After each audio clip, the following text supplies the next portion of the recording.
de este ciclo de capacitaciones de herramientas para la batalla cultural. Hoy vamos a contar con la presencia del doctor Andolfi, una gran trayectoria aportando a la provincia de diferentes ámbitos. Él ahora después, si quiere, va a hacer una pequeña presentación propia, pero hoy nos convoca acá porque es uno de los grandes y pocos oradores que tenemos en la provincia, y él se dedica exclusivamente hoy en día a dar capacitaciones de oratoria, ¿bien? Y cursos de debate también, ceremonial y protocolo. Antes de que diserte el doctor Andolfi, nos va a dar unas palabras la diputada también Rosario, que nos acompaña hoy. Estuvo en el inicio y va a estar también en el final. Siempre da unas palabras alentadoras.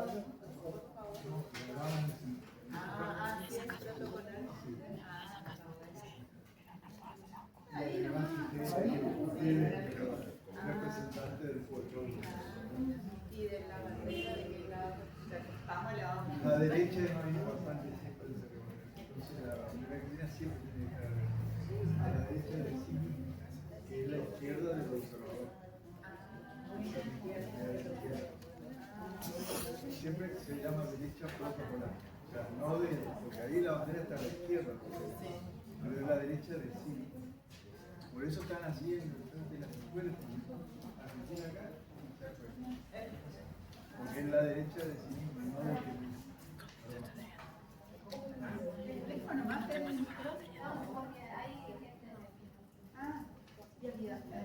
Ahí está. ¿Se escucha? Sí, bueno, buenas tardes. Gracias al doctor, un placer que esté acá dándonos su conocimiento, su saber, que sea generoso con el conocimiento y que nos brinde esto, por ejemplo, que es muy importante para nosotros. Ayer en una capacitación que fuimos a Charata, los chicos Carlitos, Gabriel y Walter hablaban de la política exterior, la política económica que está atravesando el país hoy, y Carlitos Acosta decía que me quedó grabado esto, ya que vamos a hablar de política con el doctor, me quedó grabado que estamos transitando por un periodo donde el país está abierto, tiene una política económica libre, abierta, distinta a la herencia que nos dejaban. La herencia es una política económica cerrada, donde la gente estaba acostumbrado a que le paguen para no trabajar. Entonces ahora esta política alternativa que nos ofrece el presidente Javier Milei es esa batalla cultural que nos tenemos que preparar, que el doctor nos va a brindar con su generosidad, toda su sapiencia, todo su saber, que es muy importante para nosotros, ¿no? Decíamos ayer que el país está atravesando un periodo donde es capaz de producir bienes y servicios de mejor calidad, donde el resto del mundo está mirando a la Argentina y está mirando al Chaco. Así que de eso se trata. Agradezco al grupo Formando Líderes, que está dando la batalla cultural de prepararse para gobernar, y al doctor también un aplauso porque tiene mucha trayectoria y tiene la capacidad y la generosidad de brindarnos su conocimiento y su saber. Muchas gracias, doctor.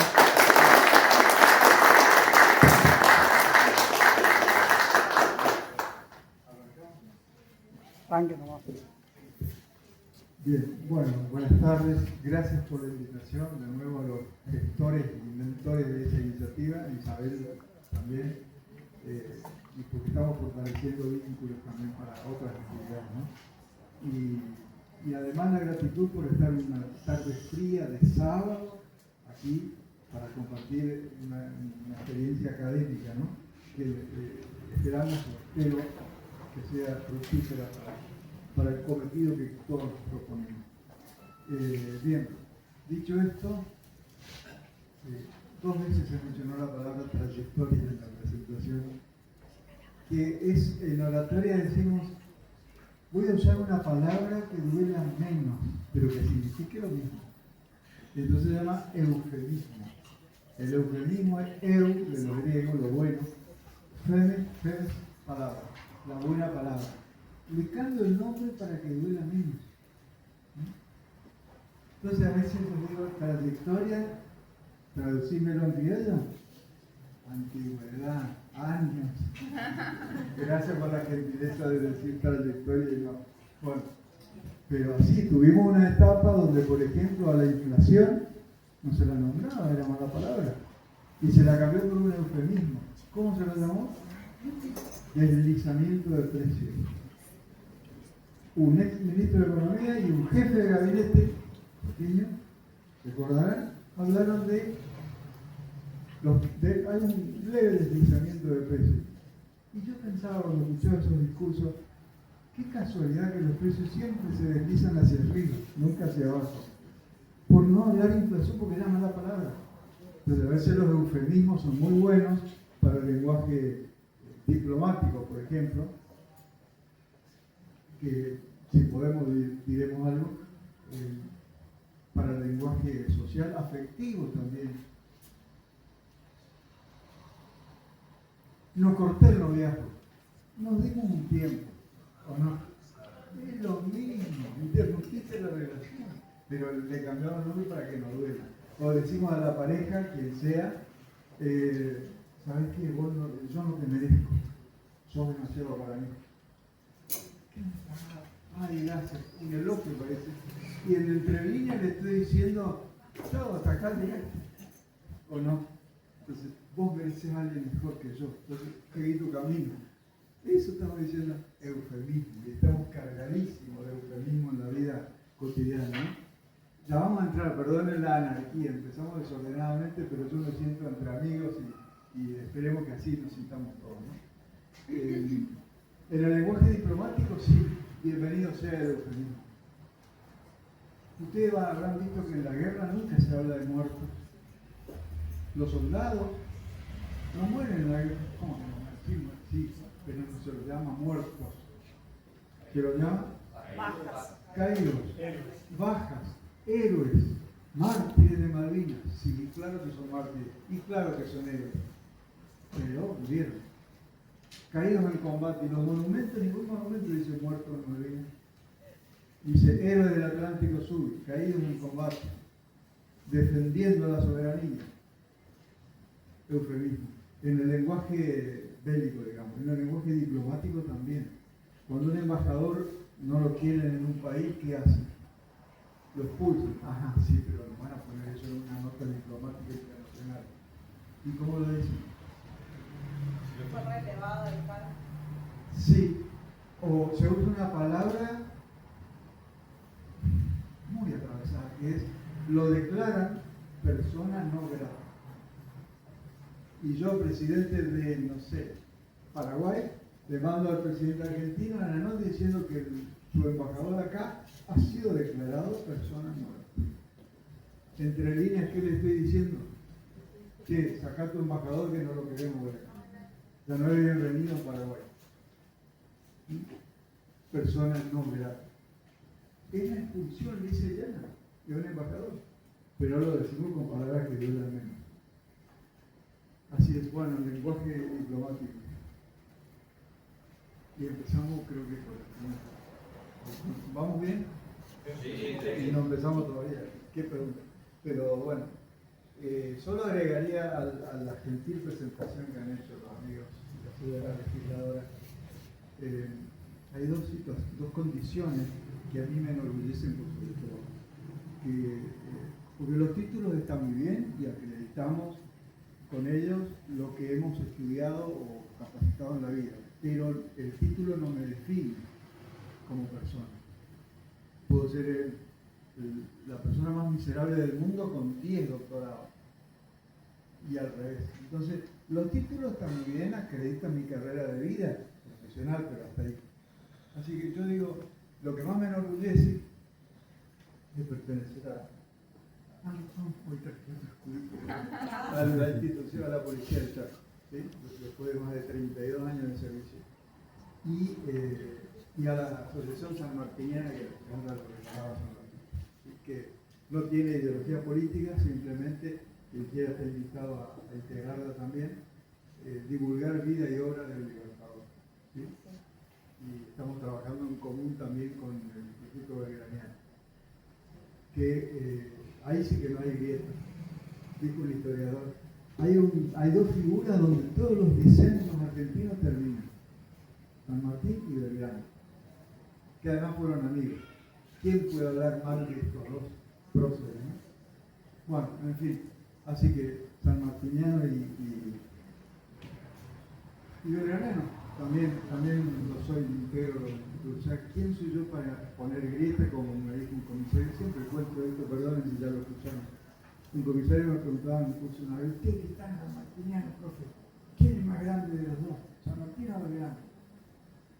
Y entonces le dije: no me vuelva a hacer nunca más esa pregunta, porque tanto derecho a ser nombrado padre de la patria tiene San Martín como Belgrano. Por eso los sanmartinianos hablamos en los discursos públicos de los padres fundadores, no el padre de la patria. Porque es plural, podríamos agregar muchos otros. Güemes, el gran prócer del norte, el único general de la independencia americana que murió en combate. Güemes, Pueyrredón, que le dio hasta lo que no tenía a San Martín para el cruce de los Andes. Y así lo mismo. Y algunas figuras han pasado por la historia con algunas luces y sombras, pero hicieron lo que hicieron por estar. Bien intencionadamente, equivocadamente o no, pero con buena voluntad. Así que bueno, sanmartiniano y belgraniano andamos ese camino juntos. Y lo otro que más me enorgullece y cierro con esto, es que se ve que sí, está bien, pero para mí, digo, salvando las distancias, y cada uno tendrá su corazoncito. El pueblo más lindo del mundo, ¿no? El Chaco. ¿Alguien no es de Resistencia aquí? ¿Por ejemplo? Descendencia de Charata. Bueno, que es la perla del oeste, gran ciudad. También linda ciudad. Vamos a quedar bien nosotros. ¿Sí? Yo sí soy de la ciudad más linda del mundo. ¿Cuál? Buenos Aires. La París del Plata. El reflejo que iluminó al resto de las capitales latinoamericanas. Así es. Bueno, en fin, cada uno tiene derecho a defender su pequeña patria para amar la patria grande, ¿no? Está bien. No vamos a ir a la guerra por Filipe, ¿no? Pero yo le digo a los amigos amistosamente: mirá un mapa del Chaco. El centro de la provincia es el rectangulito torcido que lo ve ahí, es Quitiripi. Algún día vamos a ser capital de la provincia. Bueno, sí, soñamos. Así que ahí están las condiciones que a uno lo hacen latir cada día, ¿no?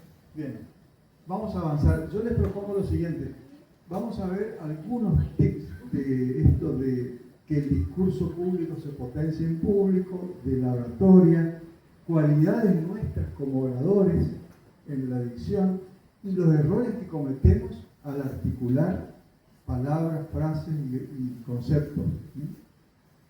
También vamos a ver algo de debate, las reglas de los debates típicos en el mundo, que el debate es todo un subgénero, podríamos decir, de la oratoria, porque tiene sus propias reglas.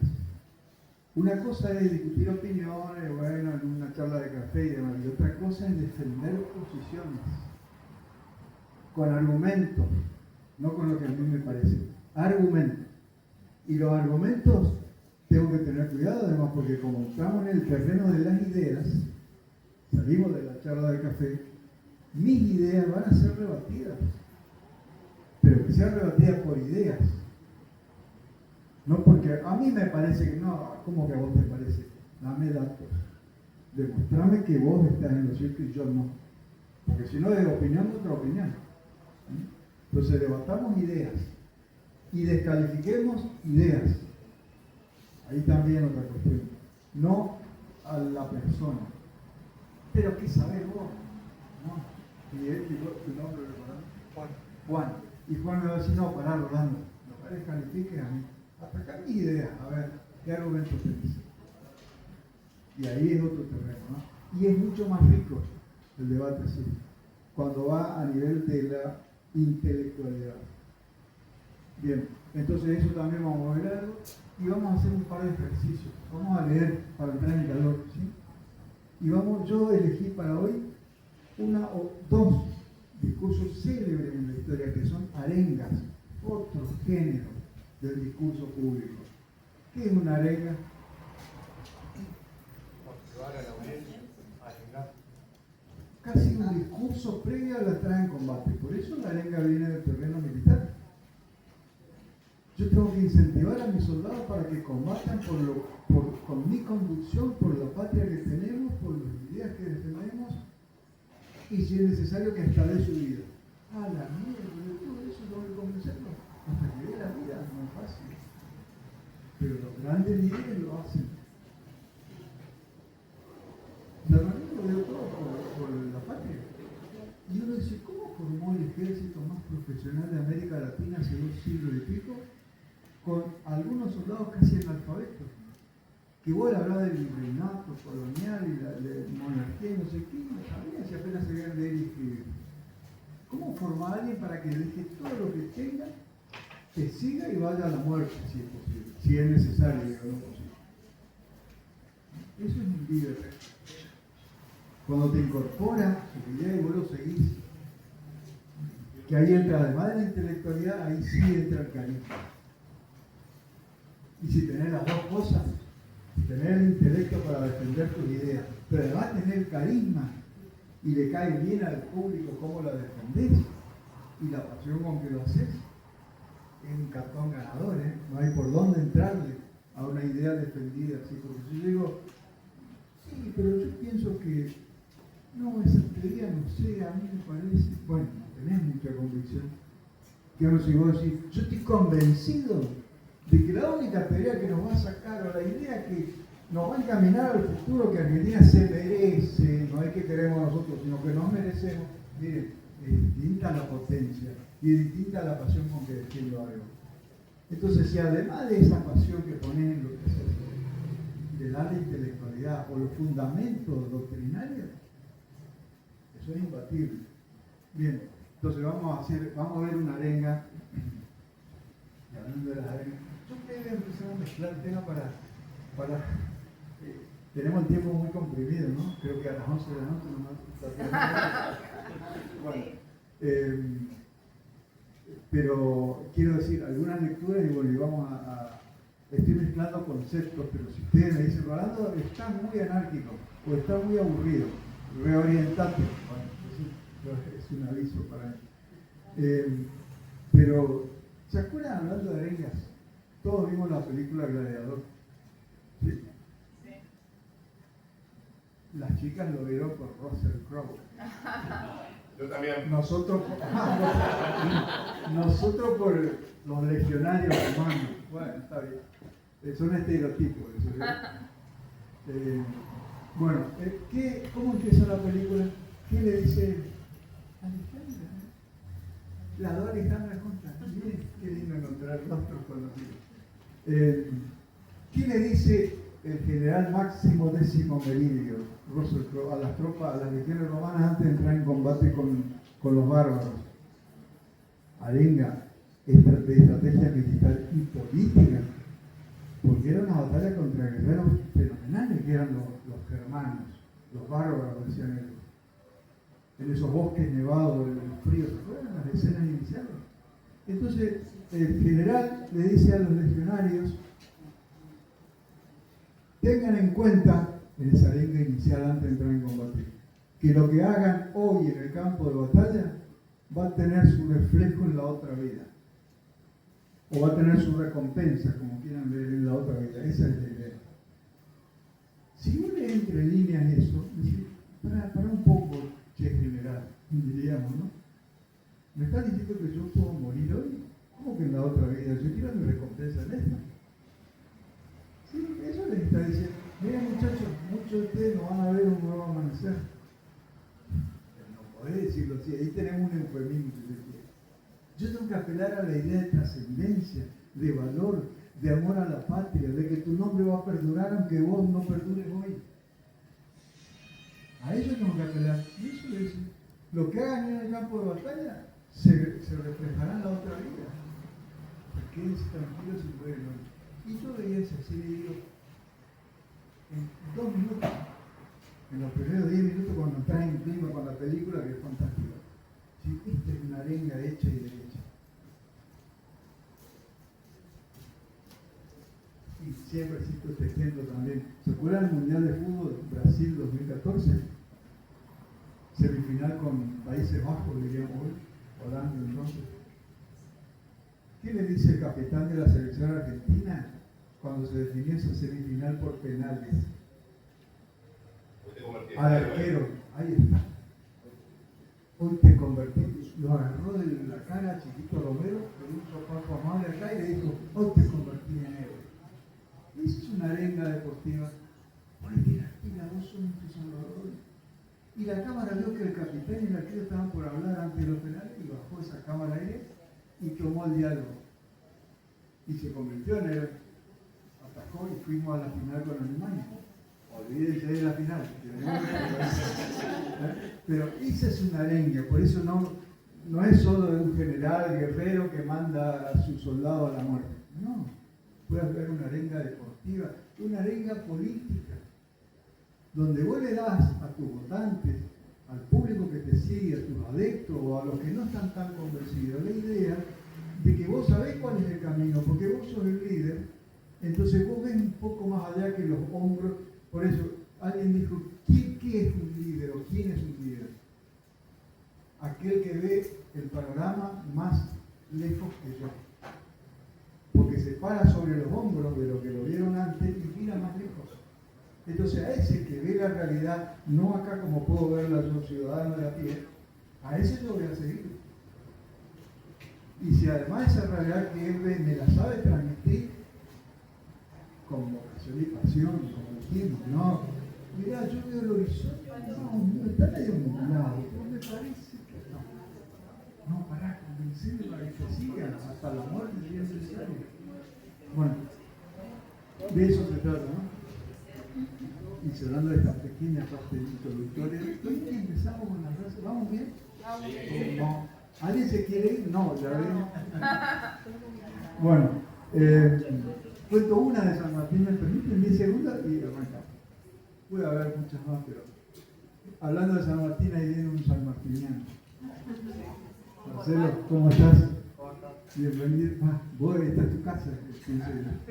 Bueno, San Martín, cuando se reunió con Pueyrredón le había comunicado que acaba de asumir como director supremo de las Provincias Unidas en Buenos Aires. Y San Martín en Mendoza preparando el ejército de los Andes para cruzar Chile, esa cordillera que es una hazaña que todavía hoy no se termina de comprender.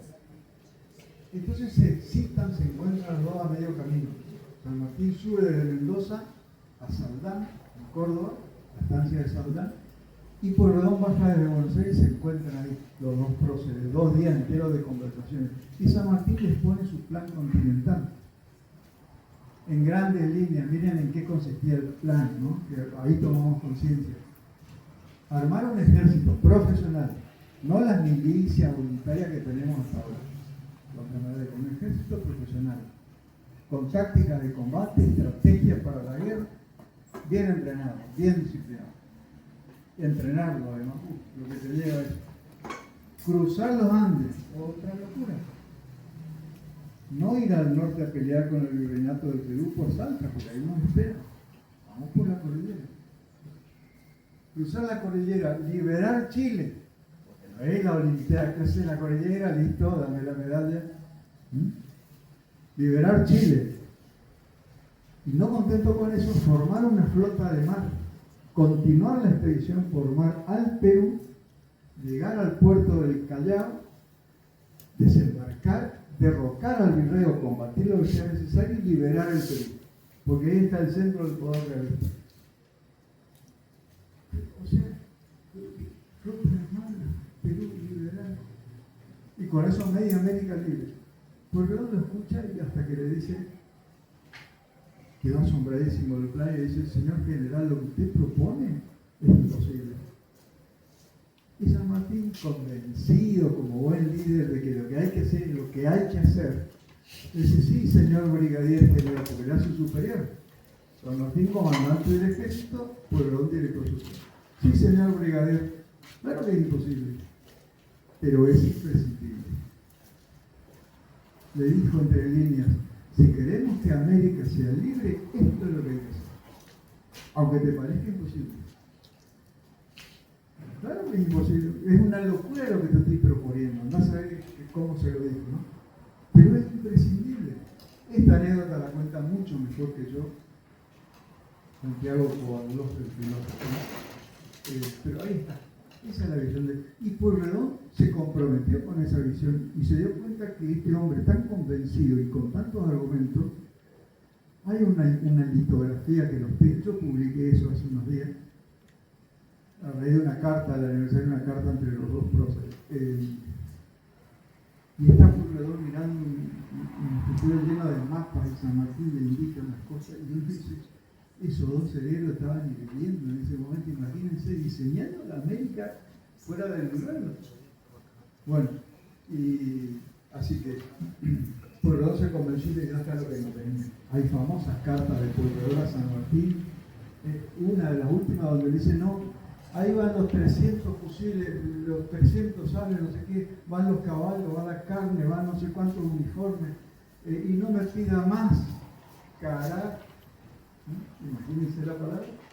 En carta se lo dijo. Si no quiere enterarse de que mañana amanezco colgado en la plaza pública, claro, porque liquidó los recursos del Estado por esa idea emancipadora.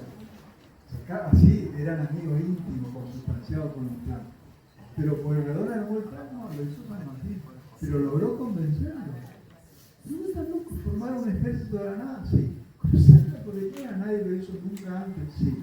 Liberar Chile, que tiene 20.000 hombres ahí, la Capitanía General de Chile que localiza, sí. Armar una flota de mar, no tener un solo barquito, sí. Miren todo lo que los imposibles que le mandó. Hacer la expedición al Perú, llegar y desembarcar sin oposición, sí. Liberar el Perú y declarar su independencia, sí. Vos estás loco, le habré dicho. ¿A qué vine acá? Voy a Buenos Aires, tengo menos problemas que esto. Bueno, así funcionan los liderazgos, ¿no? Bueno, listo. Cerremos el capítulo San Martín. Lo abrimos cuando quieran, ¿eh? Los de Belgrano también. De la patria, que nos gusta. Bueno, y yo quería comenzar una parte de lo que vamos a compartir hoy con esta frase, a ver si se ve bien. Perfecto, sí. Ahí está. Jean de la Bruyère, el gran fabulista francés, ¿no? Escritor moralista, dicen algunos. ¿Qué quiere decir eso? ¿Se acuerdan las fábulas que leíamos en la escuela? Primaria, sexto, séptimo grado y demás, primer año, en mi caso hace un siglo y medio más o menos. Bueno, Bruyère, ¿se acuerdan la cigarra, la hormiga y la cigarra, la zorra y las uvas, el zorro y las uvas, toda esa fábula donde los animales hablaban y nos daban una moraleja, una lección moral al final? Esas son las fábulas. Y la Bruyère era un gran fabulista, pero en lo que a nosotros nos interesa, miren lo que dijo. ¿Alguien quiere leer? Hay cosas en las que la mediocridad resulta insoportable. En el arte de escribir, en el arte de comprender, en la pintura y en el discurso público. Bien, en el arte de componer, ¿cierto? O sea, en la música. Miren las artes, nombró. Pintura, música, literatura. ¿Y dónde más? Por eso lo resalté en el discurso público. ¿Podemos tolerar qué es la mediocridad en algo? Ser mediocre. En realidad no es falta de calidad. Casi que, por ejemplo, un equipo mediocre es un equipo de fútbol, para hacer la analogía, de mitad de tabla. No está mal. No soy el último, tampoco el primero. Pero estás encima de otros 10. O sea, ser mediocre es estar en el medio. Pero a nivel artístico, a nivel de la creación intelectual, ser mediocre es peyorativo, ¿no es cierto? Suena como despectivo. Bueno, y eso decía la Bruyère. Yo puedo soportar la mediocridad, pero no en la literatura. Una novela o un texto que nos aburre a las 5 páginas, o seguimos hasta el final. Borges mismo decía, no hay obligación de leer un libro hasta el final. Si no te atrapó en las primeras 10 páginas, déjalo, sin cargo de conciencia. Bueno, literatura. En la música no soportamos más de 10 segundos. Y algunos géneros que no sé si llamarlos músicos, bueno, no voy a meterme acá porque puedo herir susceptibilidad. Seamos eclécticos, que nos guste todo. Bien, en la pintura y en el discurso público. Si voy a exponer mi tiempo a alguien que me va a hablar 1 hora sobre una idea, sobre un plan de gobierno, sobre una gestión, sobre una iniciativa, lo que sea, pero que además me está por pedir algo, porque quiere mi colaboración o mi adhesión o mi marketing público de esa idea o mi voto. Bueno, entonces tenés que ofrecerme estatura, altura. Yo quiero que me definas y me defienda una idea, que no sea hojarasca. Hay por ahí un archivo en el curso del año pasado, lo vimos. La UNE lo trabaja mucho en algunas disciplinas, que es el análisis de contenido de cómo hablar 2 horas sin decir nada. Y hay mucha gente que tiene tantísima calidad. Eso decía un autor biógrafo de grandes talentos como Fidel Pinto y demás, decía la sanata. ¿Qué es la sanata? La zaraza. La zaraza, a ver, sinónimos. Cuando estás queriendo decir algo, pero terminas no diciendo nada. Estás sanateando.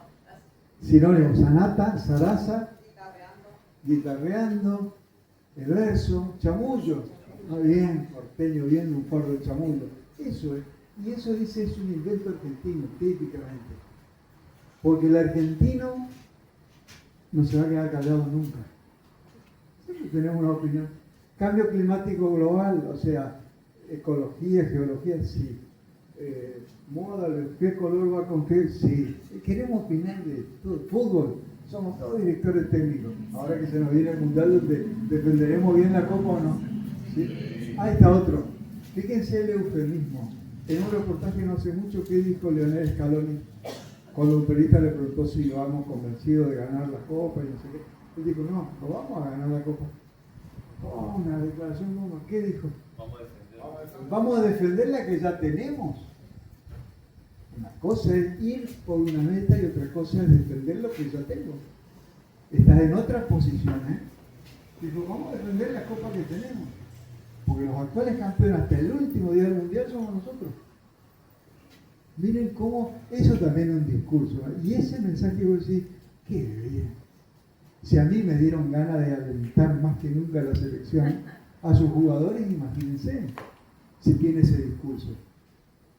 Estás convencido de algo. Ahora si yo digo, qué hermoso sábado estamos teniendo, ¿eh? ¿Me van a creer? Rolando, avisar a tu cara que es un hermoso sábado. Porque me está diciendo otra cosa. La pasión es lo que hagamos. Y el discurso, así como lo reformuló él. Bien.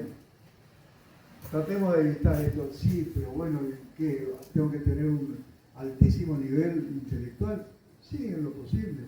Pero, y si no lo tengo, me cultivo. Me preparo. ¿Sí? ¿Por qué tantos mediocres llevan a cargos públicos tan altos, que son tan malos hablando, como Kicillof, Sheinbaum de México? ¿Se judío? ¿No se judío? Sangran los oídos cuando uno escucha eso. Tanto diputado, sí, digamos. Y bueno, pero es que ahí intervienen otros elementos, porque evidentemente ni siquiera el carisma personal. Intervienen otros elementos, de un electorado, un público cautivo por prebendas. Alberto Fernández. Por ejemplo, siempre lo autorreferencial. Y la guitarra en varios sentidos. Guitarreando, si me pierdo, yo me encuentro, ¿se acuerdan? Y eso, Dios mío. Bueno, pero tiene que ver otros componentes. No tiene que ver con las dotes intelectuales, seguro que no. Él mismo confesó que cuando como economista leyó un libro, ¿qué mensaje le está bajando al pueblo, a los que querés que te voten? Ah, viste, si tenemos un gobernador que confiesa haber leído un solo libro, o que estudió de apuntes. Nunca digas eso, aunque haya estudiado de apuntes, pero son fotocopias de autores. No es que te lo escribió tu compañero o el vecino, se supone, si no le bajás el precio a tu propia formación. En fin, pero yo no entiendo, somos...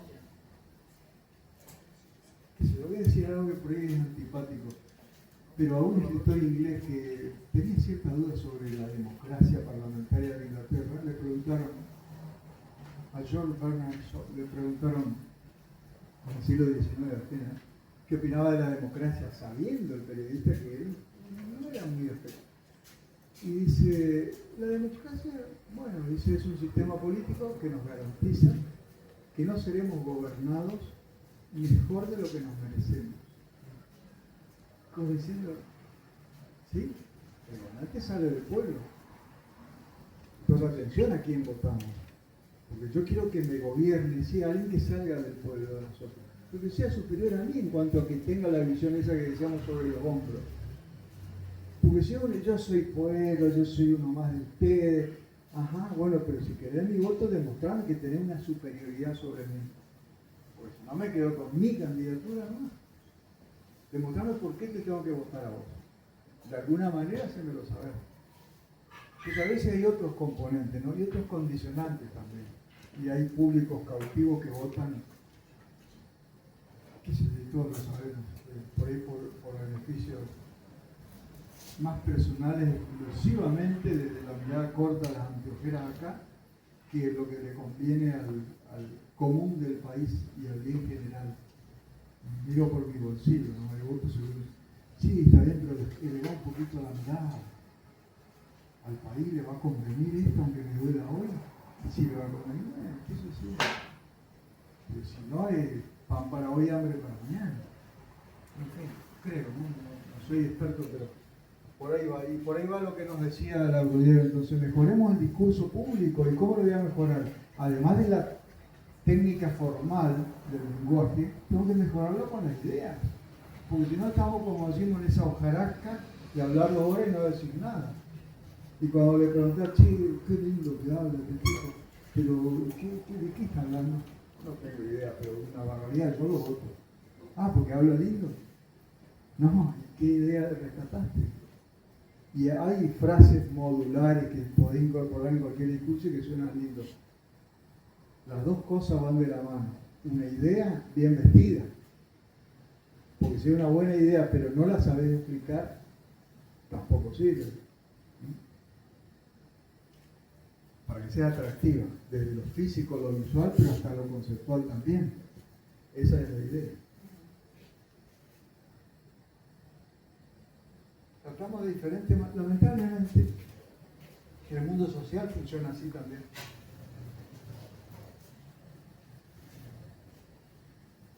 Según como me ven, me tratan. Dijo Mirta Legrand, ¿se acuerdan? Y alguna vez me pasó, sí, 10 segundos más. ¿Me permite? ¿Qué tal si me dicen que no, para Rolando? Voy a comprar una corbata en la gama de los marrones que no tenía, quería surtir, pero voy después del gimnasio, solo zapatillas, bueno, tienen, el dueño la puesta en tu no, quiero algo más liso, pero no. Bueno, señor, y me mira así, él te traje. Bueno, señor, usted vio la calidad de los productos que tenemos acá, ¿sí? ¿Sabe? Que llega vos querés comprar mi corbata. Ramos me dio. Pero a los 2 días iban a recibirlo. ¿Sí? Entonces voy a los 2 días saliendo de un curso de sacar corbata. Nada especial. Me atiende él porque estaba en la puerta. Y digo, quiero corbatas marrones. Era el mismo tipo que hace 2 días. Bueno, dice, sí señor, cómo no, sígame por favor. Trato de cambiar porque me vio de corbata. Y sígame, y se da vuelta en la camioneta y dice, yo que tiene muy buen gusto en corbata. Y yo digo, qué chapillero. El mismo que hace 2 días vino de Liniers y me trataste mal. Como te ven, te tratan. Sí, eso. Veo que te tiene que... Qué mentiroso que soy. Bueno.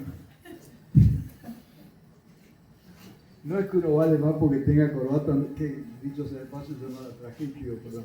Pero es verdad que la imagen, el 30%, estudios científicos, no lo digo yo, aseguran que la tercera parte de lo que vos comunicás al público, el público lo deduce de lo que no decís. Ay, ¿cómo? ¿Cómo va a deducir el 30% de mi mensaje de lo que no hablo? Sí, lo deduce de tu ritmo, tu voz, la forma de hablar, las palabras, los gestos que haces, los ademanes, la postura corporal, la vestimenta, la actitud general. Todo eso que vos no te das cuenta está comunicando cosas. Y a veces la imagen, lo no verbal es más potente que lo verbal. Si yo le dijera, como dije, qué hermoso sábado estamos teniendo, ¿no? Y hago esto. ¿Tenemos un hermoso sábado o no? Pero así, no, está fastidiado de estar acá. Pero no acabo de decirle que es un hermoso sábado.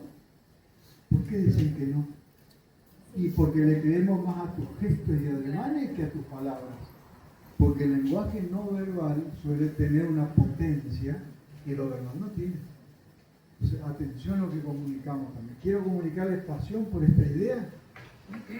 Perdón, el primero en apasionarse debo ser yo. Bien. ¿Vamos bien? ¿Alguna intervención, queja, inquietud? ¿No? ¿Vamos bien? Esto creo que alguna vez vimos. Después vamos a cuestiones personales de las cualidades al exponernos públicamente, ¿no? Pero acá tenemos un gran defecto del habla. Y cuando armamos discursos públicos también, las muletillas. ¿Qué son las muletillas? ¿Quién quiere leer esto? Como dándonos una lección de lo que son las muletillas.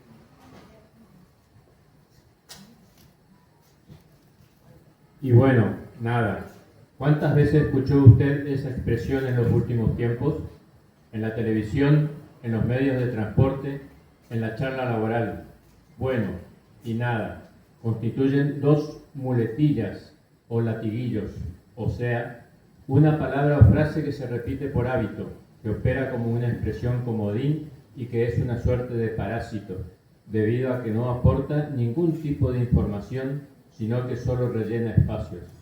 El remedio, tomar conciencia de que se padece de una a varias muletillas, intentar hablar de manera más calmada, vocalizar mejor cada palabra de modo tal de ayudar a la precisión y tener una velocidad de elocución más lenta, de manera tal de poder eliminarlas. Bien, gracias. Bueno, ahí está lo que son las muletillas. Lo que son las muletillas, la primera parte sería un diagnóstico y la segunda parte es cómo resolverlo. Y empieza con dos muletillas. Bueno, che, contame qué pasó anoche.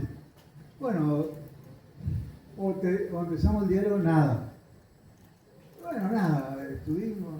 Ah, nada, entonces no me cuentes. Porque si ya empiezo con nada, dijo el presidente de la Academia Argentina de Letras, el que empieza un diálogo con la palabra nada, se está cerrando el diálogo. Pero es muy español eso y lo usamos mucho. Che, que nada, cenamos. ¿Cómo nada? Y después empezar el relato. Es muletilla porque no cumple ninguna función ahí esa palabra. Rellena espacios. ¿Y por qué tengo que rellenar espacios? Porque cuando el orador, si estoy en función de orador y me quedo callado 2 segundos, puede suceder que alguien tome la palabra. Ocupe ese espacio como en la política. Si vos no ocupas el espacio, te lo ocupan. Bueno, entonces alguien, sí, pero yo pienso, no, me ocupaste, yo tenía el turno. Entonces, para que no nos quiten el turno, queremos dar la sensación de que seguimos hablando. Decimos, porque así entonces yo estiramos algunas palabras para no dejarle huequito que nadie meta el pie. ¿Sí? Entre nosotros, nadie nos escucha, ¿no? Sí, salvo media provincia, pero bienvenidos a los que están conectados virtualmente también, que nos olvidamos de saludar. Está bien, yo me olvidé. Nuestro presidente tiene muletillas. Todos tenemos, ¿o no? Por ejemplo, mencionen una. digamos. A veces comienza el diálogo con digamos. Entonces, las muletillas además son muy traicioneras, porque no te avisan, che, mirá, yo soy muletilla, no vienen con un disfraz.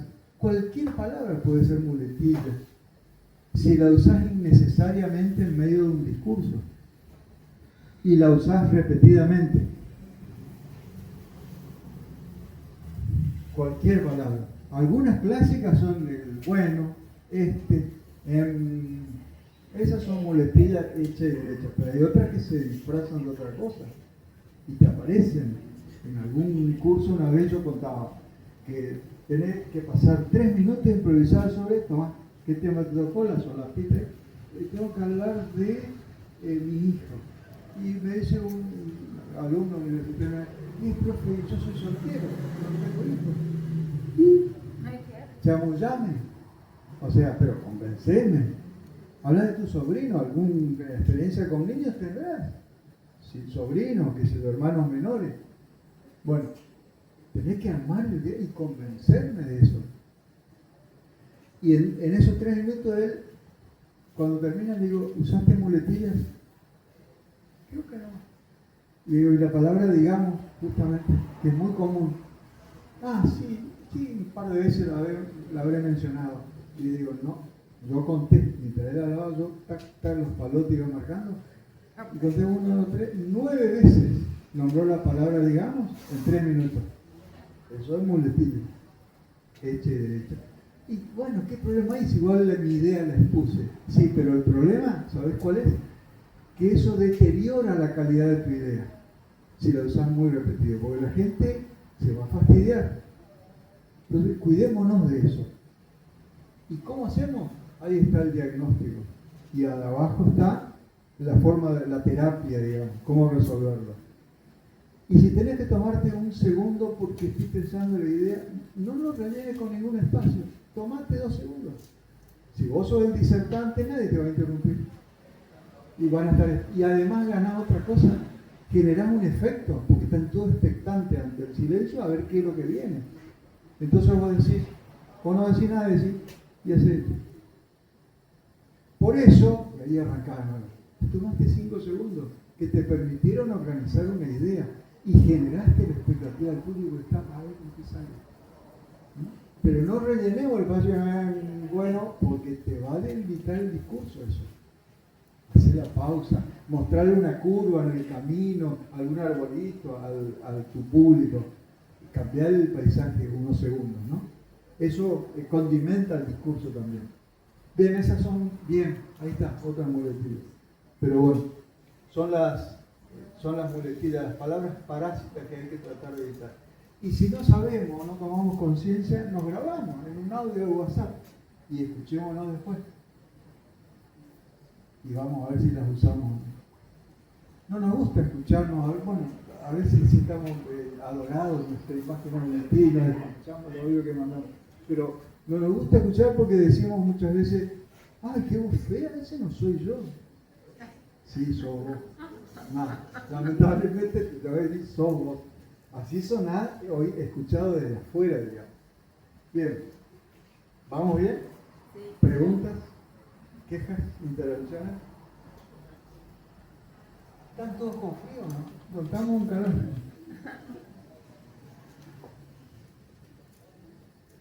Miren lo que decía antes de pasar a lo siguiente. Este Premio Nobel de la Paz,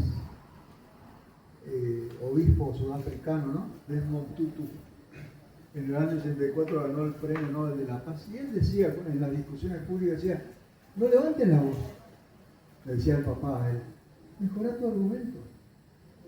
Porque el que me grita, el grito, dicen, es el argumento de los que no tienen argumento. Y por oposición, el que va a quedar mal va a ser el otro. Pues sí, yo te voy a decir, tal cosa. Entonces, por más que me descalifiquen después, yo te di argumentos. Igual al público le diste solamente cualquier otra cosa, no argumentos. Entonces, el arzobispo decía, Pará, no grites. Mejorá tu argumento. No estoy queriendo pisar tu argumento con mi grito. Buena actitud, que a veces no, estamos en un mundo tan histérico en general, ¿no? Que por ahí no nos toleramos. Bien. Bueno. Bien, bueno, boletines. Ahora van a estar todos marcando, hablando los errores míos. Vamos a la primera arenga y después les propongo lo siguiente. Vemos algunos tipos de debate político. Debate público en general, pero político en especial. ¿Sí? ¿Les parece bien ese menú académico? Bien. Así es, sí, eso me gusta. No el como resignado. Sí, dale, Rolando, sigamos. Bueno. Tenemos esta proclama, ya que estamos entrando en uno de los meses de la patria. Mayo. Esta proclama de Tiahuanaco también la vamos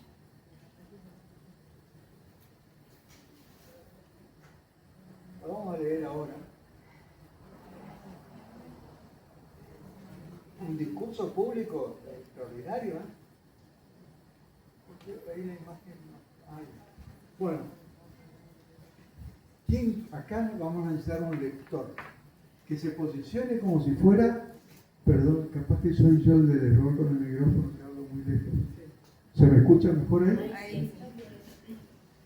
Juan José Castelli, tremendo prócer, integrante de la Junta de Mayo. Lo voy a leer. Bueno, esta es la proclama, bien, por si había alguna discusión, y cantó primero, ¿eh? Como en el truco, cantó primero, 33. Bien, ya te paso el micrófono. Cuando lo mandan al norte, al Alto Perú, a exportar la revolución, podríamos decir, era esta proclama en ese lugar, Tiahuanaco, en el Alto Perú. Miren lo que le ordena a todos los alcaldes de los pueblos del altiplano, que eran entonces todavía integrantes del virreinato, hoy Bolivia. Como dijeron, da con mano dura ya, disciplinar el norte, que se asocien a la revolución. Sí. Estoy analizando. Ese es el contexto. Que no veo bien. Entré confiada, pero bueno, no veo. No digan, ponete los anteojos, digamos algo en beneficio de la dama. Está borroso el texto. Empiezo de los sentimientos. Sí, desde la parte encomillada, ese es el discurso de él. Dice, los sentimientos manifestados por el gobierno superior de esas provincias desde su instalación se han dirigido a uniformar la felicidad en todas las clases. Así es que, después de haber declarado el gobierno superior con la justicia que reviste su carácter, que los indios son y deben ser reputados con igual opción que los demás habitantes nacionales a todos los cargos, empleos, destinos, honores y distinciones por la igualdad de derechos de ciudadanos. Sin otra diferencia que la presta el mérito y aptitud, no hay razón para que no se promuevan los medios de hacerles útiles, reformando los abusos introducidos en su perjuicio y proponiendo a su educación, ilustración y prosperidad. Sí, un segundo que sigue otra pantalla. Bueno. Esto les está ordenando a todos los alcaldes. Está bajando línea. 1811, al año siguiente de la revolución, miren lo que le dice Castelli. Los indios son, deben ser reputados iguales. 1811. Ya la tenían clara, no hay esclavos, somos todos iguales. Atención con los impuestos que le van a aplicar a ellos, que sean iguales al resto, y pueden acceder a los cargos públicos. Bien, sigamos.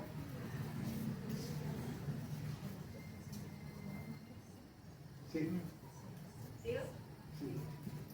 En consecuencia, ordenó que siendo los indios iguales a todas las demás clases en presencia de la ley, deberán los gobernadores, intendentes con sus colegas y con conocimiento de sus ayuntamientos y los subdelegados en sus respectivos distritos, del mismo modo que los caciques, alcaldes y demás empleados, dedicarse con preferencia a informar de las medidas inmediatas o provisionales ¿sigo? Sí, sí. que puedan adoptarse para reformar los abusos introducidos en perjuicio de los indios, aunque sean con el título de culto divino, promoviendo su beneficio en todos los ramos y con particularidad sobre repartimiento de tierras, establecimiento de escuelas en sus pueblos y excepción de cargos impositivos indebidos.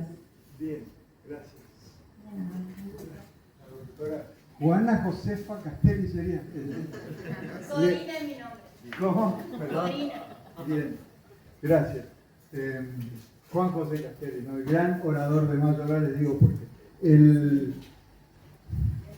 Es imperativo esto, ¿eh? Entonces, Sabrina dijo. Corina. Hoy, bueno. El frío me tiene mal con el nombre. Bueno, esto es imperativo. Castelli les está diciendo a todo alcalde reunido. Además, él venía desde Buenos Aires, lejano Buenos Aires, que acá vengo a bajarle línea. Y decía, ordeno. Dice, miren muchachos, ¿qué les parece si le damos lo de? Ordeno. En consecuencia, ordeno que siendo deberán, ¿qué dice? Deberán los gobernadores de todas esas ciudades. No dice podrán, consideren si ustedes quieren o les parece. Deberán. Castelli fue muy duro y rígido con la revolución, era la manera de hacerla, ¿eh? Porque eso no tiene muy buena fama en el Alto Perú. Casi que era un dictador. Bueno, y miren lo que ordena. Y además, adelantado a la época, cargos públicos, repartimiento de tierra, impuestos. Los próceres de Mayo, y estamos en el mes, ya la tenían clara. En América no hay esclavos. Y lo dice la Asamblea del año 13. Y los pocos que hay quedan libres desde este momento, desde la aprobación de esta Constitución. 50 años después, 1860 más o menos, al 65, Estados Unidos fue a una guerra civil por la esclavitud, ¿se acuerdan? La guerra de secesión. El norte contra el sur. Antiesclavistas, esclavistas los estados del sur. Y nosotros, medio siglo antes, ya decíamos, miren si no estábamos destinados a ser la potencia emergente del mundo, como fuimos al principio del siglo XX, estábamos entre los top 10 de países. Y ahí está Castelli, bajándole línea a todos los gobernadores. Y al ganarse, o la revolución te pasa por encima. Bueno, yo decía el orador de Mayo, ¿por qué fue llamado así? Por eso traje también este ejemplo, para hablar de esto y de política. A él le tocó defender la tesis de, ahora que estamos a punto de vivir este mes del 25 de mayo, en realidad el Cabildo Abierto del 22 de mayo, cuando los patriotas fueron recibidos por el virrey. No quería llamar a Cabildo Abierto, quería a ver que vengan todos y deliberen forma de gobierno y etc. Hasta que Saavedra, que era el jefe de los patricios, dijo al rey, mire, yo no le pongo custodia, y el pueblo se viene. Van a derribar el cabildo y lo van a pasar por encima. Bueno, le dijo con otras palabras seguramente, pero en criollo es eso. Entonces Cisneros, ¿qué dijo? Ya que el pueblo no me quiere y el ejército me abandona, hagan ustedes lo que quieran. Y llamó a Cabildo Abierto. En ese Cabildo Abierto, para ver qué forma de gobierno iban a adoptar estas colonias, porque el rey que nos gobernaba estaba preso en Europa, en España, Fernando VII, a Castelli le tocó defender la tesis patriota, porque los españoles en el Cabildo decían, no, acá, manga de rebeldes, digamos, acá, mientras haya un solo español en América, estas colonias no tienen derecho a gobernarse por sí solas. Y Castelli, que era abogado además, dijo, no, él lo dijo mucho más ampliado, pero en síntesis, no, porque estas colonias no son propiedad de España, son propiedad personal del monarca español. Y el monarca español está preso, prisionero de Napoleón Bonaparte, ¿no? Fernando VII. Entonces, ¿quién nos gobierna si el gobernante, el poseedor de la soberanía, digamos, está preso? Por lo tanto, esa soberanía que él no puede ejercer retrocede y vuelve al que la tenía antes, o sea, el pueblo. Esa tesis, porque la soberanía quedó vacante, por eso decimos en política, el espacio que no ocupaste, lo perdiste. Esa tesis de Juan José Castelli, también apoyado por Belgrano, otro jurista y gran intelectual, hoy se conoce en el derecho internacional como retrocesión o retroversión de la soberanía. Cuando la soberanía está vacante, vuelve a quien la tenía antes. No puede haber soberanía vacante, no hay soberanía. Soberanía es ejercer un poder, valga la redundancia, soberano y supremo, sin que nadie resista ese poder. Y el que resiste, pierde. Eso es soberanía. Los países tienen soberanía, no podés invadir mi territorio gratuitamente porque te declaro la guerra y voy a resistir tu invasión. La soberanía. Entonces, eso se llama retroversión de la soberanía. Y esa tesis patriota triunfó. Miren la astucia de Castelli. No, el que ejerce la soberanía no está preso. Esa soberanía está vacante, vuelve acá. Y eligieron una junta de gobierno. La primera junta de gobierno patrio 3 días después, 25 de mayo. Estamos a punto de celebrar.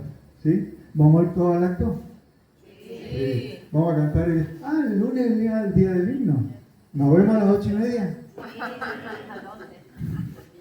En la plaza, ahí en la plaza para el izamiento. Pobre, no tiene feriado propio siquiera.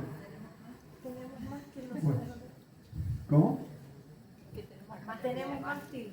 Ahí bueno, nos juntamos, nos reunimos acá, a las 7:30 cantamos el himno y de acá a la plaza. Tomamos chocolate. Claro, el chocolate al 25, sí, ahí vamos. ¿Por qué hacemos actos de la patria? Yo no soy más o menos patriota, me fui a todos los actos este año. Ajá, pero soy un ciudadano que no paga sus impuestos y que sos corrupto y que no sé qué. O sea, sí, un detalle, no es un detalle. El patriotismo se ejerce interiormente y se demuestra exteriormente. El acto está demostrando que yo amo mi patria. Mirá ese funcionario cómo canta el himno llorando con la mano. ¿Cómo ama la patria? Que no solo en sus gestos y actos públicos, sino también desde su conducta. Entonces, los actos públicos demuestran y fortalecen lo que sentimos. Bienvenidos sean, ¿no? Los actos y estamos entrando en este mes del calendario de la patria, mayo, junio, julio. Y agreguemos agosto por el Libertador. También. Y septiembre, la que estamos, la bandera del Chaco. Lo que se van a decir, la estudiantina, sí.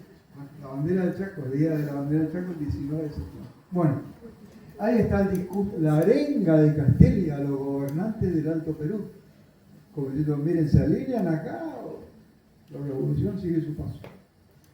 Bien. Les decía esto, Fernando a Castelli, una gran figura que en el Chaco en realidad está subvalorada, me parece a mí, el gran orador de Mayo, así lo llamaron, porque la tesis de él fue la tesis triunfante el 22 de mayo. Fíjense. 2 años después Castelli murió, porque él fumaba cigarros y una brasa o algo le quemó la lengua y eso infectó lo que hoy se conoce ser un cáncer de garganta, una cosa así. Empezó perdiendo la voz, sufriendo dolores terribles y 2 años después murió. Miren la paradoja de la historia, ¿no? El gran orador de Mayo perdió la voz y 2 años después murió. Un gran, pues acá tenemos una avenida y un pueblo. Y no sé si hay algo más, pero merece lo menos. Fue uno de los. Además integró el primer gobierno y defendió la tesis que originó la Revolución de Mayo. ¿Cómo? Bueno, en fin, y este es el destino por ahí trágico de muchos, ¿no? 1811 murió Mariano Moreno, fundador de la Gaceta de Buenos Aires, secretario de la Junta de Gobierno, primer periodista argentino. Por eso el 7 de junio es el Día del Periodista, porque se fundó la Gaceta de Buenos Aires. Al año siguiente murió envenenado, dicen algunos, por sus enemigos políticos, y murió en alta mar, así que ni su cuerpo tenemos para velarlo, digamos, o homenajearlo. 2 años después muere Castelli. 10 años después de la Revolución muere Belgrano. Así que miren la juventud, la intensa vida de los próceres fundadores, ¿no? Que se fueron pronto y jóvenes, y algunos mal, y en el exilio, y pobres, enfermos y olvidados. Rosa murió en el exilio, San Martín en el exilio, Sarmiento en Paraguay, Alberdi estuvo años exiliado en Chile, el mentor, como decía, de la Constitución Nacional. El destino de... Rolando, Sí. déjame hacer un aporte, ¿Cómo? ya que estamos en el Partido de la Libertad Avanza. Sí, sí. Decía que el 18 de mayo, corregime por favor, de 1810, viene un barco de España trayendo las noticias de que el rey Fernando VII, el soberano del virreinato del Río de la Plata, fue tomado por Napoleón. 18 de mayo y 25 de mayo. En esos días, estos cráneos, estos próceres, ya tenían las ideas y los principios de la libertad, ¿no? Exactamente.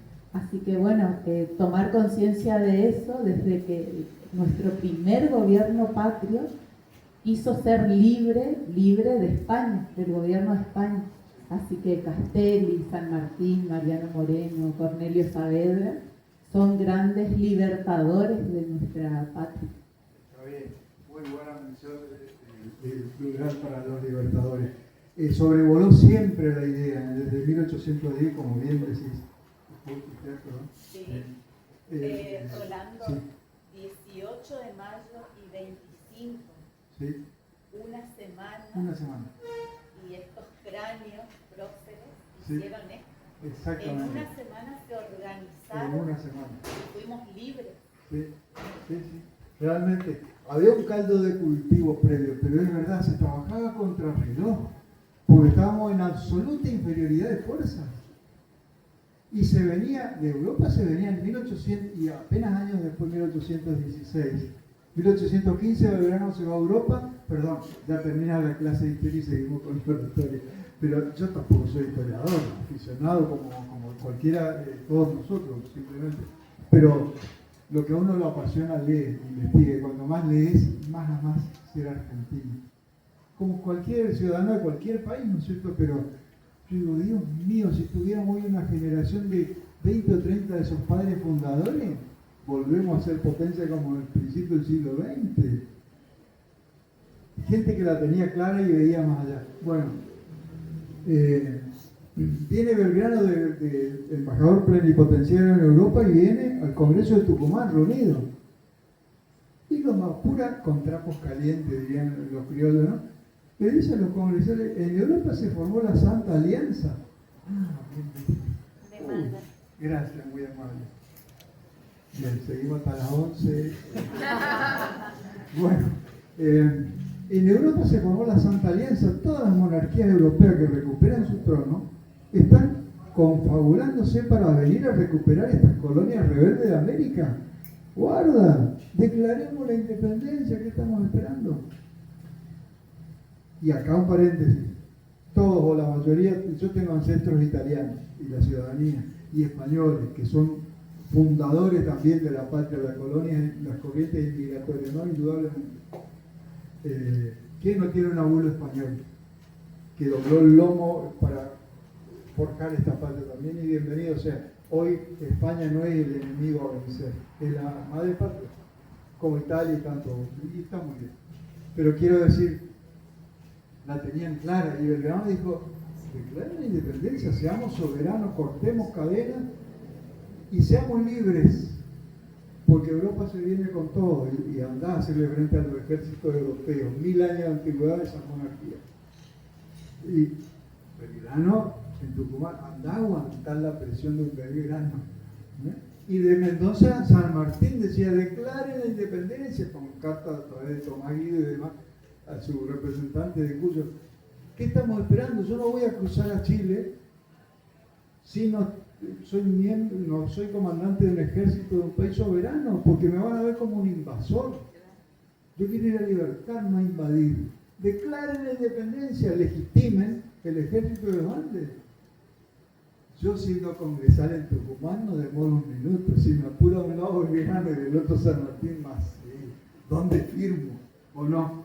Bueno, y así se hizo la patria, ¿no? A pura presión, como bien decir, y a veces hay que tomar decisiones en horas, en días, porque se venía, si no se caía todo. Y por eso Belgrano por el Paraguay con el ejército auxiliador y Castelia al norte, al Alto Perú, a exportar la revolución. Y en fin, fantástico. Cuando uno más lee la historia argentina, más te enamoras. Digo, ¿cómo es posible que estas personas hayan hecho esto? Y morir, y pelear, y matar y morir por una patria que ni nombre tenían. Porque ni sabíamos cómo íbamos a llamarnos. Confederación Argentina, Provincias Unidas del Río de la Plata, Provincias Unidas de Sudamérica, República Argentina finalmente. Pasamos desde la monarquía al federalismo, a ser Provincias Unidas, a ser una confederación y a ser lo que somos hoy, una república federal, según la Constitución. Por todas las formas políticas posibles pasamos y sobrevivimos a todo. Y yo digo, desde la nada, aquella generación hizo lo que hizo. Tenemos que ser dignos de llamarnos argentinos, ¿o no? Como, bueno, acá otra autorreferencia, pero ya seguimos. Vamos a ir al debate ahora. El lunes 11, ¿qué es? Además, el día del libro, estamos en la semana de mayo. Confieso algo, pero como título de curiosidad, no, porque ahí va la anécdota con mi madre. Es mi cumpleaños también. Y yo cuando era me van a preguntar, ¿dónde es la fiesta del asado?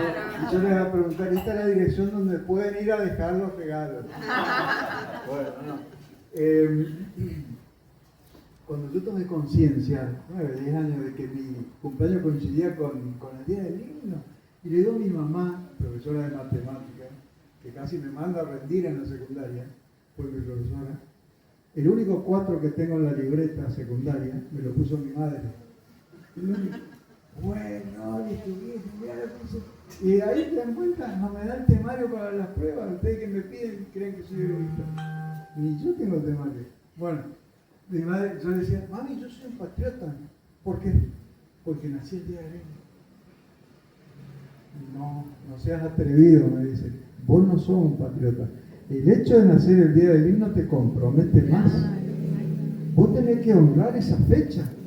No la fecha honrarte a vos. Vos no sos más importante porque naciste un 11 de mayo. Vos tenés que ser digno del himno. Vos podés con lo que haces en la vida. Me cargó una mochila, ¿no? Y uno anda por la vida con ese mensaje. Uno siempre trata de hacer honor a los mayores. Nuestros mayores siempre tenían razón, ¿o no? Nuestras madres y abuelas eran infalibles, ¿o no? Además, como siempre decimos, y acá un elogio para las damas. Ustedes son más inteligentes que nosotros, muchachos. Seguro. Ay, eso no van a discutir nosotros. Yo las tengo clarísimas. Tenemos sexto sentido. Ahí está. Los cinco sentidos, ya estamos en la grieta acá, feminismo, machismo. No, está todo superado. Pero los 5 sentidos de la experiencia sensible: tacto, vista, gusto, olfato y oído. Las damas tienen 6. A ver, perdimos. Sí, ¿cuál es el sexto? El que dice Corina. Sexto sentido. ¿Cuál es el sexto sentido? La intuición. Y que encima la llamamos femenina, como si la masculina ni existiera.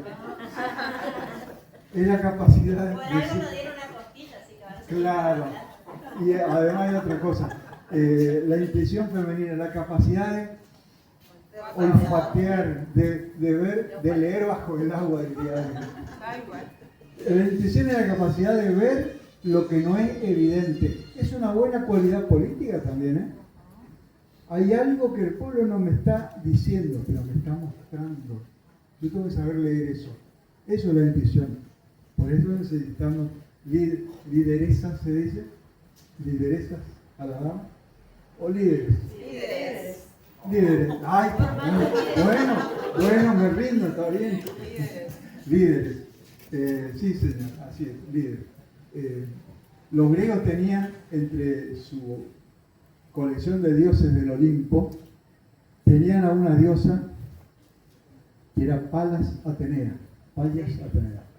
La diosa que hoy es patrona de Atenas, la diosa mitológica, ¿no? Que era cuando querían poner cualidades, representarla visiblemente a la cualidad, los griegos la ponían en figuras. ¿Cómo represento la valentía, la modestia? La palabra no, tengo que representarla con algo. Entonces representaban generalmente en figuras, humanas o animales. A la sabiduría la representaron en figura humana. ¿Y en figura de un hombre? De una mujer. Palas Atenea. Es la diosa griega de la sabiduría. Y ustedes la ven representada, ahora no traje porque me imaginé que derivábamos en ya la estoy cansando quizás, pero la representaban con la túnica griega clásica. ¿Vieron el busto de la República en la Casa Rosada? Es el busto griego de una mujer, el perfil griego y la túnica, donde nació la democracia.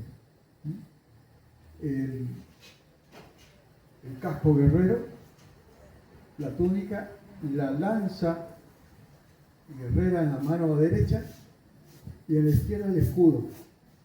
Y el escudo tiene representada una figura, que es un búho.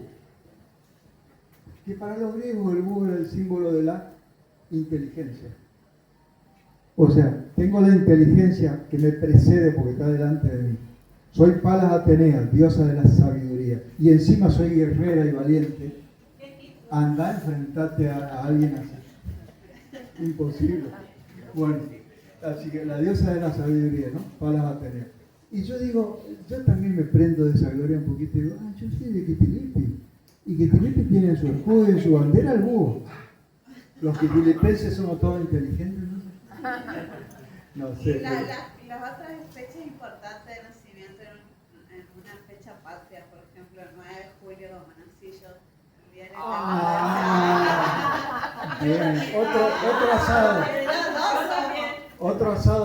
¿Cómo asado tenemos? Perdón, decías. Sí. La otra fecha. ¿Cómo? No, que yo no sé el 29 de febrero, no sé qué. Vos cumplís un año cada 4, o sea, 3 años estás en la clandestinidad. Bueno, eso ya sabía, Él vive en la clandestinidad. Vive en la clandestinidad. Bueno. El heredero también es de Quitilipi. ¿Quién? El gobernador también es de Quitilipi. Sí. Vámonos. Mi madre, Landolfi, profesora de matemáticas, fue maestra. En el acto del 2 de abril en Cotelay nos encontramos y nos saludamos. Y fue maestra, no sé si el hermano de alguien, pero la familia es muy conocida, ¿no? Así, ¿ahí también por qué Quitilipi va a ser capital de la provincia?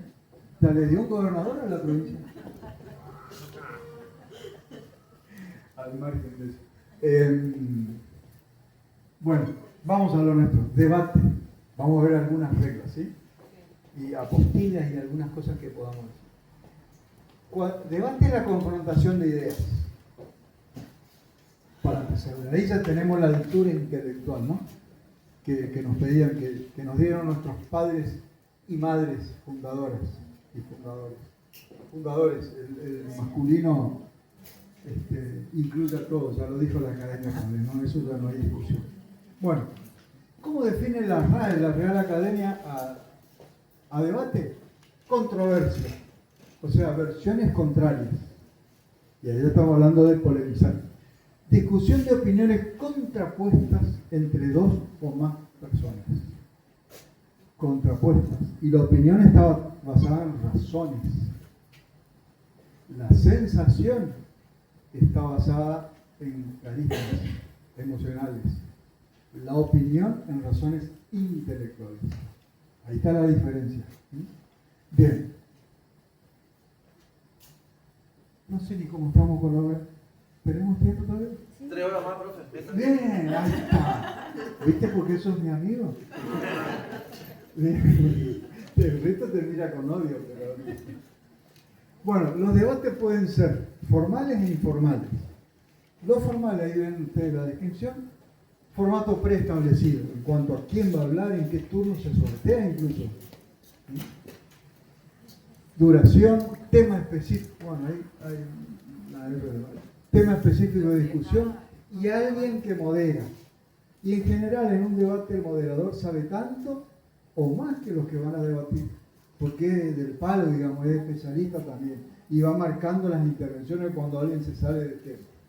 Y los informales, bueno, esto casi es una conversación social, ¿no? El tema o a debatir no define estrictamente al principio, no hay un moderador directo, puede moderar cualquiera que ve que se está saliendo de cauce el debate, y se impone la libertad de argumentar. Aquí no.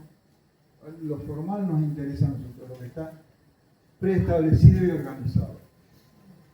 Y dentro de lo formal tenemos el llamado formato Popper, por este filósofo austríaco, ¿no? Por eso se lo llama, que él definió algunos tips del debate moderno. Asocien esto con el debate político, que es el ejemplo más cercano que tenemos en el mundo, desde Estados Unidos, que lo reglamentó ya en el siglo XIX, a los debates presidenciales. Contienda de dos puntos de vista argumentados, uno que afirma y otro que niega, porque si los dos grupos acá, supongamos, están de acuerdo, ¿qué debate va a haber? Puede haber acuerdo si somos todos, qué sé yo, azules, o somos todos de Boca. ¿No es cierto? ¿Somos todos de Boca? No, de River. No. Cierto, Alejandro de River. ¿Hay alguien de River acá? Ay, Isabel, bueno, no estamos en Isabel. Es la jefa. Bueno. Puntero, no. Sí. Están perdiendo. Sí. Nos vemos. Venía escuchando. ¿Y cómo le fue a River? Ganamos. Ganamos. Perdieron 1-0 contra Boca la última. Eso. Hace ¿No mucho quieren fue hablar de eso. ese partido? El de Madrid. El de Madrid. Se han quedado en la historia. Está bien, bueno. Hay varios fantasmas. Bueno, a ver los de River, entonces Alejandra, ¿qué más? Isabel, allá. Listo, la mala noticia para ustedes, van todos recuperatorios. No nos achicamos. Sí. Nos vamos a sacar un 10. Seguro que sí, no tengo duda.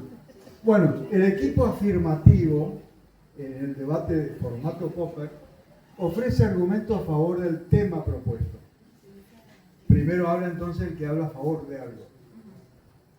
La postura negativa lo discute y contrapone argumentos. Por eso decir, el que pega primero pega dos veces, dice el refrán. Sí, bueno, pero ojo, porque yo tengo la ventaja de que ya te escuché, conozco tus argumentos, yo puedo rebatirlos y el público se queda con la última palabra. No siempre es así, depende de tu performance, pero puede suceder. Bien, sigamos. Después seguimos. Se permite que los oponentes respondan recíprocamente los argumentos. Eso lo reglamentamos.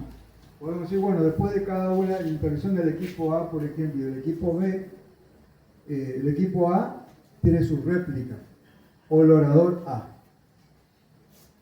Y el equipo B tiene también la contrarréplica en el mismo lapso. Ahí tenemos otra figura que es muy usada en oratoria y que es un error. Las redundancias, además de las muletillas. Veamos la segunda figura retórica. Lapso de tiempo es una redundancia, porque el lapso es de tiempo. No es. Y está un lapso de 2 cuadras, no es medida de distancia, es medida de tiempo. Entonces cuando decir lapso ya está. Es como cuando decimos otra redundancia. A ver, 2 redundancias rápidas, porque de paso ya estamos entrenándonos. Si tiene un término, es perentorio. Tiene principio y fin. ¿Qué más? Subir arriba. Sí, bajar abajo. Sí. O si decís, te juro, lo he visto con mis propios ojos. Créeme. Y sí, ¿con qué otro ojo lo vas a ver si no? Ganó Boca, dice. Eso es redundancia, vos sabés. Decí Boca de Victoria. Bueno, qué vanidoso. Redundancia, libre albedrío. ¿Qué es el albedrío? La libertad de conciencia, de pensamiento. Pero el albedrío es libertad de pensamiento. Si yo digo libre albedrío, estoy diciendo libre libertad de pensamiento. La sabemos. ¿Sí? Esas son redundancias muy usuales en oratoria y en retórica. Cuando escuchamos un discurso y alguien te dice, hace muchos años atrás, una palabra está de más ahí. O hace. Muchos años atrás yo estuve, o hace muchos años yo estuve, pero si digo hace muchos años atrás, una de las dos está de más. Es redundante. Bueno, otra figura muy recurrida y que puede sonar molesta al oído de quien dice, ¿por qué se repite tanto? Fíjense, redundancias inadvertidas, pero que lo son. Yo me fui. Fui. O puedo decir, ¿tu nombre me recordás? Beto. Beto. Puedo decir, Beto fui. No, Beto fue. Hablo en tercera persona. Pero si digo fui, me refiero a mí. Entonces, yo me fui, ya es redundante. Bien, seguimos acá. Y así podría ser un ejercicio si busquemos otros, ¿no?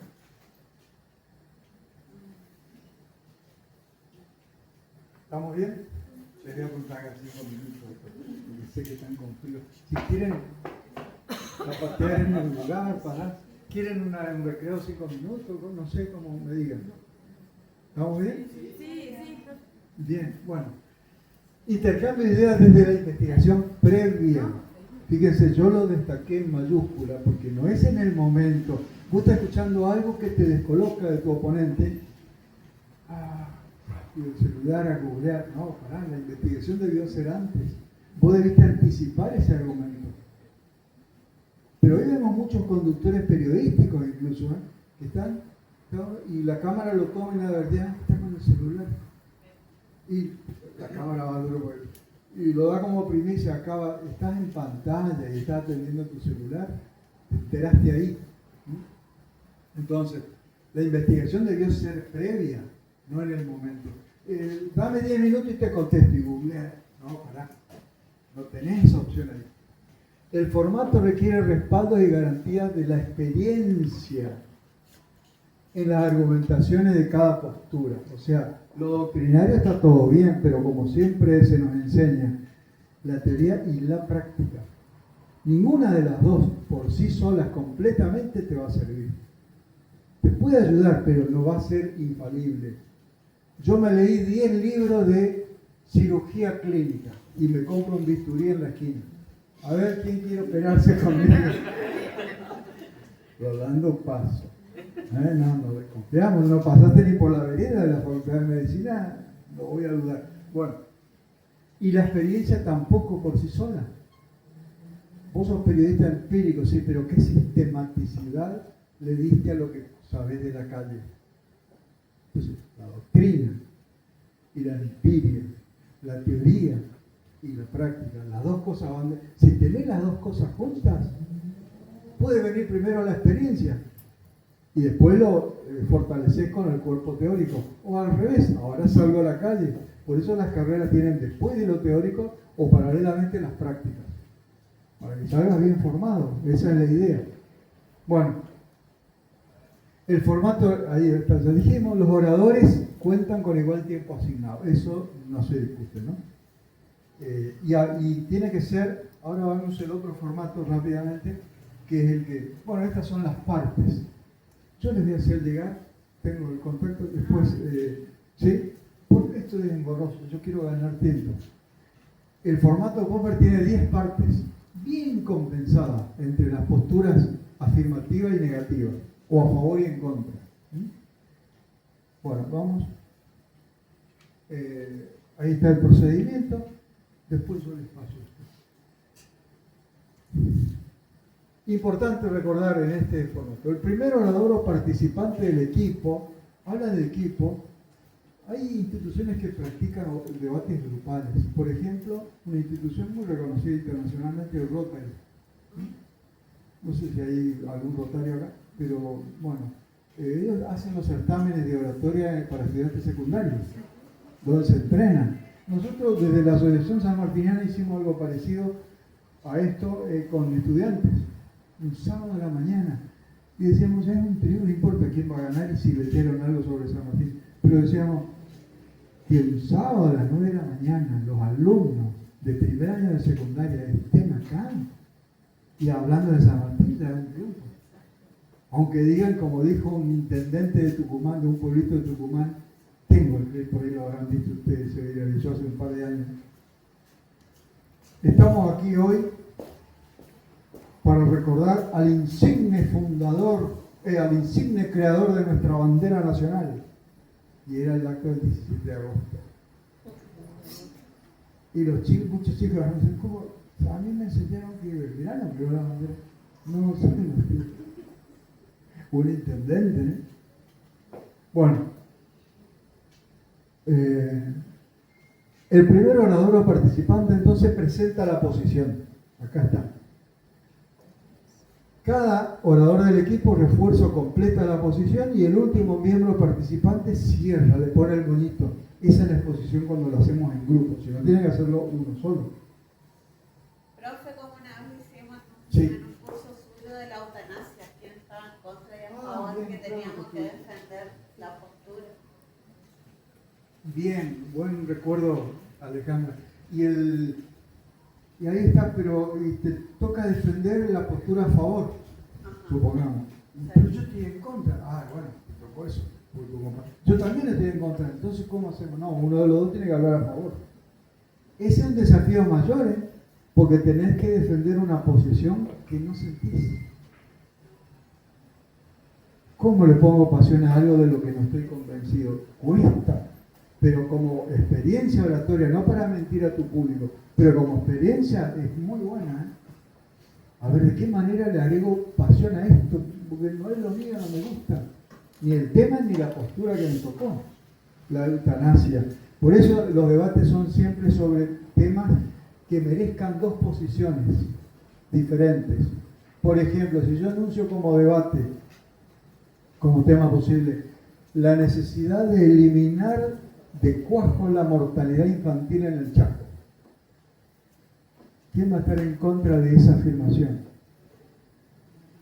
Nadie, porque es un enunciado positivo, asertivo, que también está para ver. Sí, no, hasta la madrugada no nos vamos a... Lo lamento por ustedes. Miren malo. Bueno, requiere dos posturas y cada una con sus propios argumentos. Bien, después tenemos las reglas durante el debate. La búsqueda informativa debe ser previa, ya dijimos, el orador proporciona la fuente, atención. Perdón. Esto es importantísimo, porque según estudios de una universidad europea, y si no te acordás cuál universidad es, si nos estás chamullando, decilo ya. Porque cuando te toque a vos refutar mi argumento, decís, perdón, Rolando, ¿puedes citar qué universidad informó eso? ¿Y qué tal si yo desmentí? O no me acuerdo. Buena pregunta, Alejandro. En este momento no te lo prometo, te voy a pasar el dato. Perdí. Porque a partir de ese momento estaban así, no sabe ni qué universidad lo dijo. Y no lo aclaró al principio. Pero me está chamullando. A partir de ahí todo lo que yo diga puede sonar falso. Entonces, si no lo sé y sé que puede venir esa pregunta y decir, una célebre universidad europea, no tengo presente el nombre ahora, pero ya se lo voy a pasar, informó hace poco que bla, bla, bla. Ahí te quité la primicia. Porque cuando vos refutes mi argumento, ya no puedo decime cuál. Y ya informé que no tengo presente el nombre. Entonces, ojo con eso. ¿El orador proporciona la fuente? Sí. El orador cultiva la honestidad intelectual. Argumentos y estadísticas confiables, no inventar las fuentes. Bueno, según su informe trimestral, la Organización Mundial de la Salud, a la que está por renunciar Argentina, ¿no? Ahora le erraron otra vez con la... ¿Con qué? Sí. Bueno, dice que tal cosa, bla, bla, bla. Y vos decís, perdón, Rolando, una corrección. La OMS hace un año no publica esa revista trimestral. ¿De qué número hablas? Y yo acabo de decirle que es un informe de hace 3 meses. O sea, les estoy vendiendo verdura de nuevo. Porque no sé la fue, no verifiqué el dato. A partir de ahí invalidé todo, aunque sea fuerte el argumento que doy, pero ya no, ya se debilitó por esa pregunta o por esa acotación. Atención, por eso hay que tener en cuenta cuando estoy ante un público que puede manejar la misma fuente o información que yo, como hacen los abogados, ¿no? Tengo 500 libros de derecho acá sobre la eutanasia. Bien, 250 a favor y 250 en contra. Y todos son doctrinarios de primer nivel. Yo tengo que defender la postura en contra. Tomaré esta parte de la biblioteca. Y yo sé que me vas a refutar con eso. Por eso tengo que estar preparado también. Bueno, pero la honestidad intelectual. Si no sé la fuente, no la digo. O si no, digamos, como dijo aquel célebre escritor, que no recuerdo el nombre ahora, pero europeo del siglo XV, bla, bla. Aclaré que no sé quién es, o no me acuerdo. Ojo con lo del siglo, porque también me puede decir, no, perdón, era del siglo XII, 3 siglos de error. Bueno, y después tenemos lo otro, acá está lo que nos interesa para los debates políticos, lo otro también, pero el postre es mucho más meduloso, detallado y armado en bloques. Acá está el formato que se llama hoy y es conocido en el mundo y es el que se aplica en nuestra ley de debate. ¿Se acuerdan que es del 2014, por ahí? 13, no me acuerdo. El primer debate fue el 2015. Debate presidencial, ¿se acuerdan? Bueno, en función de ese marco legal, ¿no es cierto? Bueno, es el llamado formato Lincoln Douglas. Douglas era el vicepresidente y después Lincoln fue presidente, perdón, ganó Lincoln, ¿no? Pero se llama así porque fue el primer debate presidencial de la historia. Primer debate presidencial de la historia. Y primer debate televisado, ahora vamos a decir algo. ¿Cuál fue? También en Estados Unidos. Kennedy-Nixon. El primer debate presidencial que venía de un siglo atrás, pero televisado. Ahí el lenguaje no verbal tiene muchísimo que ver. Bueno, que lo vieron en la tele pensó que ganó uno y los que escucharon en la radio pensaron que ganó el otro. Sí, exactamente. Justamente porque lo no verbal se le escapaba a lo físico, a lo gestual. Muy bien esa acotación de Juan, porque en el Kennedy-Nixon varias cosas le jugaron en contra a Nixon que por radio no se detectaban. En algún momento que hablaba Kennedy-Nixon con los reflectores del estudio de televisión hizo esto con la pañuela. Claro, está transpirando. ¿Por qué está transpirando? Porque está nervioso. ¿Por qué está nervioso? Miren la cadena de desastre, ¿no? En las preguntas. ¿Y porque me mintió o me está por mentir? Está nervioso, está inseguro. En cambio, y además ponía gestos de fastidio, fruncía el ceño cuando hablaba Kennedy. En cambio, Kennedy, cuando hablaba Nixon, se lo vio muy atento, asintiendo, tomaba, ¿no? O sea, muy respetuoso. Y la gente asoció eso, mirá el respeto. Este candidato al que nadie conoce, Kennedy, que además es católico, que además es inexperto porque no es político profesional, este otro se lo va a comer crudo, Nixon, que era vicepresidente. Fue al revés. Ganó el debate Kennedy por la encuesta televisiva. Los gestos y ademanes a Nixon le jugaron en contra. Además vieron a Kennedy un político carismático, simpático, joven, convencido. ¿Cómo? Fuerte también. Sí, sí. Pero además tenía todo en contra. No era conocido, no era político profesional, no era norteamericano nativo. La familia era irlandesa. Claro, todo en contra. O sea, Nixon, un viejo zorro, se lo come crudo.